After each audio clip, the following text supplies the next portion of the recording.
O Fluminense recebe hoje o Vitória para um jogo crucial para sua jornada em 2024. Na reestreia de Marcão como treinador do Fluminense, os baianos vêm até aqui no Rio de Janeiro para tentar ferrar a gente. Mas a verdade é que o Fluminense é quem precisa atrapalhar a vida deles, já que estamos nesse momento na lanterna do campeonato e dependemos de uma vitória hoje para sair dessa lanterna e chegar ali a pelo menos já ele conseguir ver a claridade, mas ainda está dentro da água, dentro da areia movediça que é a zona de rebaixamento. Fluminense Vitória, hoje no Maracanã. Vamos embora, tudo que você precisa saber sobre essa partida você vê aqui nesse vídeo de pré-jogo.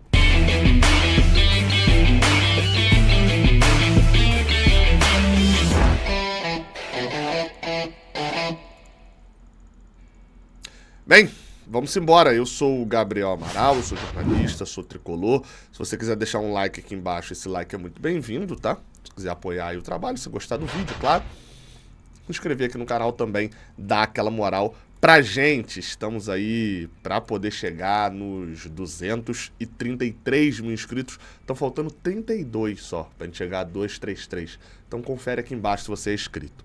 Bem, Fluminense e Vitória, jogo no Maracanã, jogo às 7 da noite, aquele horário terrível para meio de semana, transmissão do Sport TV e do Premier. A nossa jornada hoje começa 2 horas antes do jogo, tá? A gente começa às 5 da tarde, tem muita coisa pra gente debater sobre o time do Marcão. É um jogo e a gente tá tratando esse jogo como um jogo importantíssimo. Você vai entender mais. Se você não entendeu ainda, você vai entender por quê daqui a pouco quando eu fizer ali a explanação da partida. Jogo de número 53 entre Fluminense e Vitória. 23 vitórias nossas, 18 empates e 11 vezes só em que o time baiano saiu vitorioso. A última derrota nossa no Maracanã para eles foi em 2014, tinha 50 mil pessoas, muita gente lembra aí desse jogo lá em 2014. Mas de resto, depois o nosso desempenho é até positivo contra o rubro-negro de Salvador. E aí, cara, não tem boa. Depois dos resultados dessa quarta-feira, ainda é um cenário onde a gente precisa abrir aqui o nosso pré-jogo mostrando isso daí. O Fluminense vai para mais uma rodada na lanterna, iniciando, né, na lanterna. Tem um jogo a mais do que o Grêmio, mas contou com um belíssimo empate do Corinthians contra o Cuiabá. Tava até melhor, né?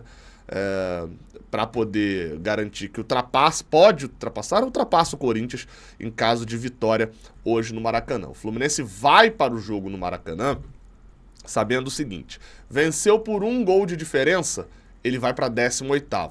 Segue atrás do seu adversário de hoje, né? Segue atrás do Vitória, porque eles teriam um saldo melhor, né? O Fluminense iria para -8, eles iriam para -7. Se o Fluminense vencer por 2 gols de diferença, aí ele passa não só o Corinthians, porque tem mais vitórias, né, do que o Corinthians, teria mais vitórias, mas passa também o Vitória e ficaria aqui em 17º, pelo menos chegando quase para respirar. A rodada até agora pareceu até boa mesmo. O Grêmio empatou com o Atlético Goianiense, o Cuiabá empatou com o Corinthians, um cenário onde ninguém dispara, né? A nota ruim do jogo, e o Vasco perdeu para o Bahia. E a nota ruim foi só a vitória do Juventude.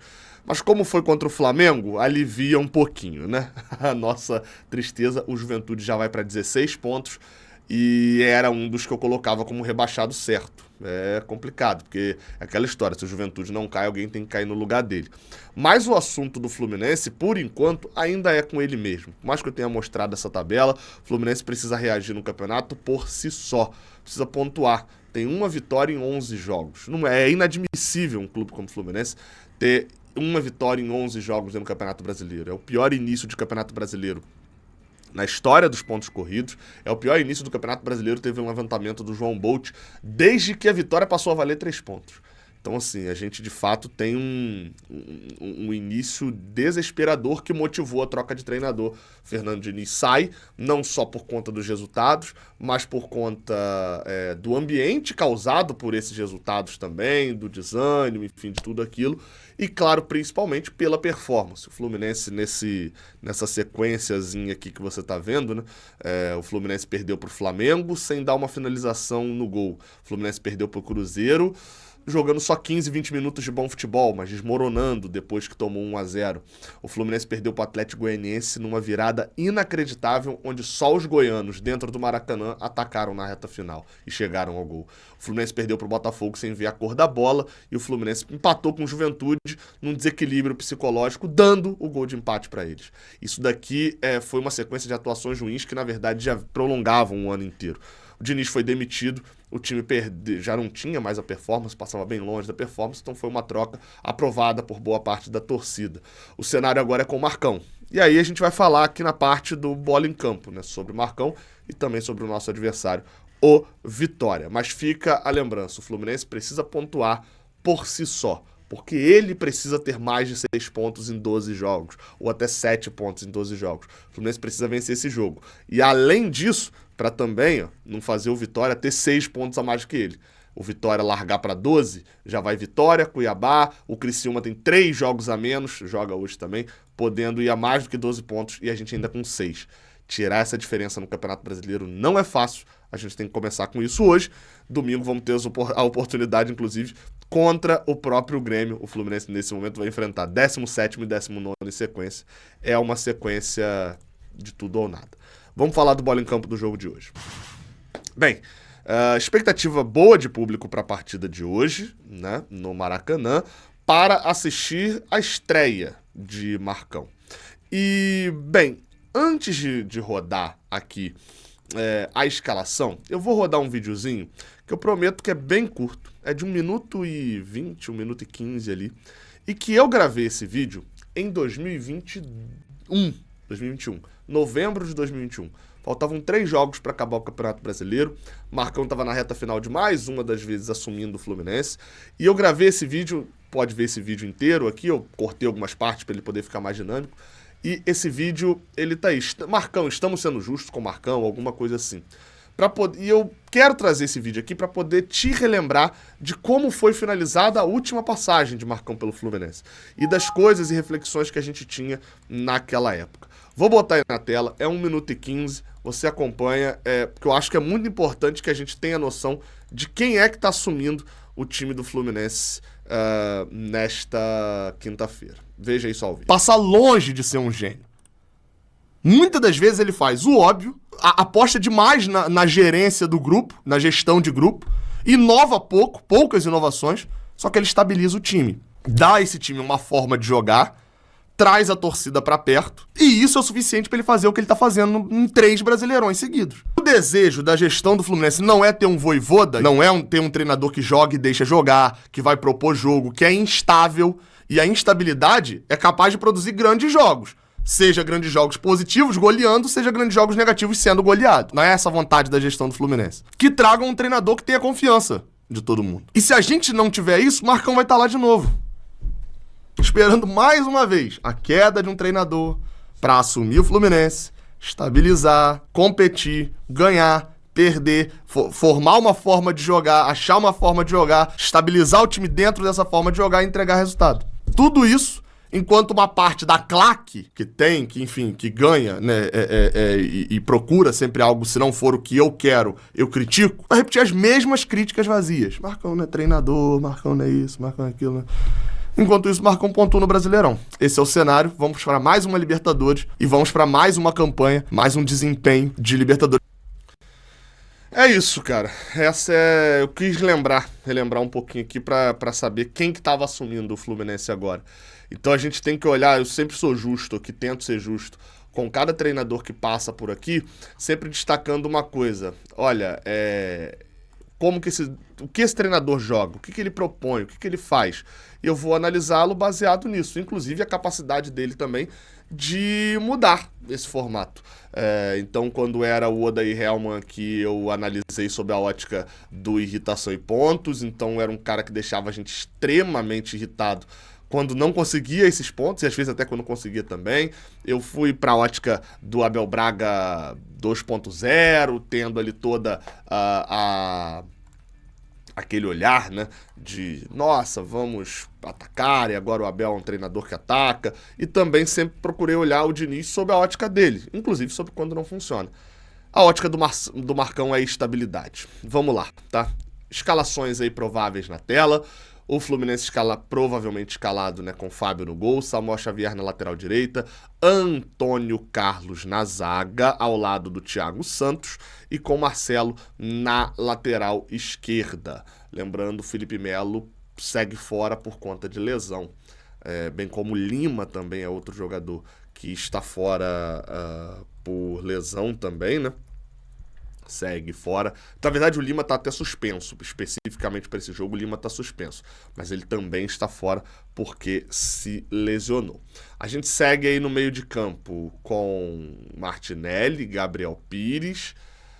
E aí, Ganso, Terãs, Keno e Cano. Tá? Vamos lá. Além dos desfalques do Lima e do Felipe Melo, a gente tem John Arias fora, a gente tem Isaac, Marquinhos, Manuel, André, Lelê, jogadores que provavelmente não estarão entre os relacionados. E por que me chama a atenção? Vocês viram que eu botei numa espécie de 4-4-2. Eu acho que vai ficar um pouco assim. Acho que a gente vai ver o Keno com liberdade de aparecer dos dois lados, mas talvez ficar um fixo um pouquinho mais na esquerda. E o Ganso tendo essa liberdade, às vezes, de aparecer dos dois lados, assim como o Terãs também. Terãs é a grande surpresa da escalação do Diniz, além do Gabriel Pires à frente do Martinelli. Algumas dessas mudanças o próprio Diniz já tinha feito. Eu falei do Diniz aqui, né? Vai ser difícil falar de treinador do Fluminense sem ser ele. Terãs é uma das surpresas do Marcão, assim como o Diniz já tinha começado a fazer algumas mudanças. O Marlon fora, o Manuel também, mas esteja lesionado, já não estava recebendo mais chances. Pode ser até que seja relacionado, né? A gente não sabe.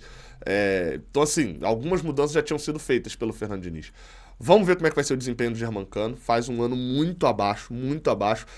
Acho que a primeira coisa vai ser ele não ter aquele desempenho físico desenfreado. Mas eu, se fosse você, não esperaria o Marcão rompendo com tudo que o Fernando Diniz fez e olha outro futebol. Não. Esperaria um pouco mais pragmatismo em alguns momentos, né? Mas não foi isso que aconteceu com o Marcão em 19, não foi isso que aconteceu com o Marcão em 20, não foi isso que aconteceu com o Marcão em 21. Ele pega o que ele recebeu, tenta, nesse primeiro momento, trocar as coisas muito mais na conversa e ao longo do tempo ir fazendo adaptações dentro do time. Quem normalmente cresce com o Marcão? Base. Martinelli, John Kennedy, Martinelli menos, mas vai lá, o André muito, Luiz Henrique, são jogadores que tiveram um grande destaque a partir do momento em que o Marcão assumiu o Fluminense.